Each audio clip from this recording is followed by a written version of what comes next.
what do they want from you? What is it? What are they after? What do they really want? Okay, this is the answer on this sheet. They want these items. They want candor. I define candor as truth with an attitude delivered right now. It means you may not know everything there is to know about a certain subject, but if you know something, you talk about it. And if you know the boss needs to know about this, even though, again, it's fragmentary, it's partial, it's just getting underway, you're the one to tell them. And you might think, well, Jim, you don't understand the company I work for. Well, if candor doesn't work in your company, find another place to work. Okay, because nothing else you're going to do in this program is going to work either. They want to know about what to do next. One of the first big assignments I had was to advise a senior executive, head of an insurance company, actually. He was being picked to head a new marketing program that featured him and some other people in the community. It was actually right here in Minneapolis many years ago. And they had chosen 4 consultants, 4 coaches, basically, to choose from, that he would choose from to get this done. And the whole thing, after all the vetting and stuff, you wound down to one 15-minute meeting with this person in his office, and he would choose. They used to say, he will select. It's his decision. So I was there. It was 15 minutes. I was on time, actually early, because he runs his day on 15-minute increments. Many of these senior executives do. So the door opened promptly at the appointed time. It kind of boomed open. These are big 14-foot tall mahogany doors. And this woman pronounced my name correctly. And I have to know, with a name like Lukaszewski, when somebody pronounces it correctly the first time and you don't know them, it's like, what's going to happen here? Anyway, she pronounced it correctly, led me into the room. This room is on the 28th floor of the tallest building in Minneapolis, okay, at that time. And it's on the side of the building. It hangs off the side. It's got 3 window walls, and it's a wonderful, surprisingly powerful office. And so I recognized him immediately because he's a person in the news and all that sort of stuff. Anyway, so we shook hands. There was a paper on his desk, I noticed. I could read it upside down. There was a paragraph at the top. I could see it said James E. Lukaszewski. This was his briefing piece for this next 15-minute increment. So shook hands. The lady walks up, takes the paper in her hand, and walks out the door with the paper. So it's me, him, his huge empty mahogany desk, 3 window walls, a kind of a seating area which nobody would sit in, some kind of a bookshelf deal with books probably screwed down so you couldn't touch them. It was total intimidation. Anyway, so you have to say something about the view. Minneapolis is a very flat place, and when you're up 24, 28 stories, that's a pretty interesting view for most of us. The joke here is step on a Coke can, and you can see Pierce, South Dakota. Okay, anyway. So I looked at, I turned to my left, and I looked at the wall, the window there, and I made a comment about it. He grabs my arm, we walked to the window, and in about a minute and a half, he tells me everything about it. The Indian Wars, how the river floods, all that sort of stuff. Well, then you have to go to the next wall, okay, right behind his desk, and he gives me the spiel there. Another minute and a half, okay. We get to the 3rd wall, and my brain is saying, Jim, say something that matters, because the next wall has the door. And sure enough, it does. Anyway, on the 3rd window, I stopped in mid-sentence and said, hey, I have a question. I've got 14 people in my company. You have 14,000 in yours. How do you do this every day? I mean, what's the strategy? How do you work this out? How do you know what to do?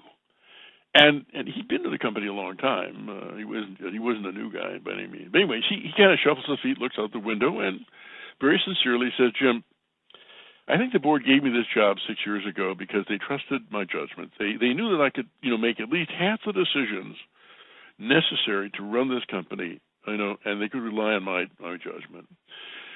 For half of the remaining decisions, there's 27 floors of experts below me to keep me from going too far, off the ranch, so to speak. He said, the hard part about this job is that last 25%, nobody told me about those questions. And, they're the hardest questions I face. And I said, well, so what do? He looks out the window, and I said, you make it up? And he kind of laughs. He said, well, Jim, I wouldn't exactly say I make it up. He says, but then again, here's the thing. The higher you are in management, the less you know what to do. There are no answers. And when you're at the very top, 25% of what you do, you have to think up and justify it yourself. That's why he needs us. He needs to know what to do next. We're perfect at this sort of thing, okay? Advice on the spot. They don't want you to come in, ask questions, and walk out for a couple of hours and come back with a memo of some kind. They expect advice on the spot. The biggest reason outside consultants are hired is that we are expected, and we're paid big money to give advice without hesitation. Just give it and be done with it, okay? They want options. They don't want you to solve the problem. They want to solve the problem. Give them the components, the options, so that they can deal with the problems themselves, okay? They want to hear about things that matter. Now, one of the most frequent questions I ask when I'm in management discussions, because if you've been there, they go everywhere. My question is, what does this matter? Is this really important? We have a limited time to talk about things. Is this really an important matter? It stops meetings. It moves things back on track again. That's one of our roles at this altitude, to maintain what I call, substantive intensity in what's going on. It matters. And when they wander off, no matter who causes it, the attorneys, any of the staff functions, get it back on track again. Do things that matter. Talk about things the boss doesn't know. Talk about things the boss needs to know. This is not always telling truth to power, but, the higher you are in the organization, the most isolated person in any organization is the chief executive. He or she has surrounding him this group of very senior executives, all of whom maintains a silo of their own and does not talk to their colleagues or are allowed in those silos, okay? And, the purpose of those silos is to bottle everything up, sanitize it, and then get it into the boss in this very simple, sensitive, kind of straightforward way, but in tune with what's going on, with what that person wants to achieve. I call these people, somewhat facetiously, around the president, CEO, the ladies in waiting. They're waiting. When you get to that altitude, if you fell down the stairs today, I could get the job for a day or two. Every day this is on those people's minds. This is why they're silos. This is why it's so difficult to work with them. What makes you valuable is that you can punch a hole in all those silos if you're valuable enough to the CEO. And these are the things they want.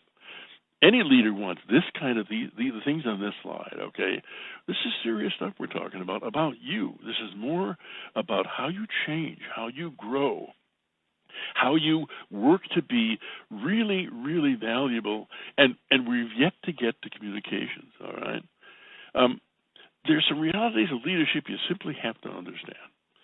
It's mostly self-designated, mostly self-taught, mostly self-evaluated, and self-regenerated. One of the things that bosses often at that level often complain about is, they're busy all day getting reports and details about things. They're seeing presentations for decision making about various parts of the business. It's pretty draining, actually. It's somewhat energizing, but they need stuff that helps them get regenerated. That's something also we're good at. We're good storytellers generally. Men are generally better than women at storytelling. There's a lesson for women there, which we'll get to as well. But leadership is fundamentally a lonely activity at that level. There's just no other way to talk about it. At that level, everybody has big time agendas of their own, and the boss has to get things done using them. And the ironic part about the very senior people is their freedom to act is quite limited. The higher you go, the more you need a lot of other people to get things done. Success depends on everyone else.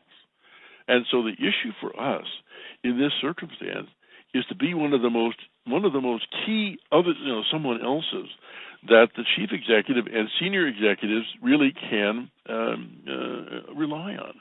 So a bullet that's not on this slide that you want to write on this slide is, so what have you got besides communications? Okay, what is it you can do for them besides communication that gets their attention, is of real value to them from their perspective? And you become an expert in other parts of the business that interest you, and that can be helpful in this regard. Leaders are strategists. The senior executive of the business is the chief strategist of the business. It's their job to figure out where the ship is heading, so to speak, all right?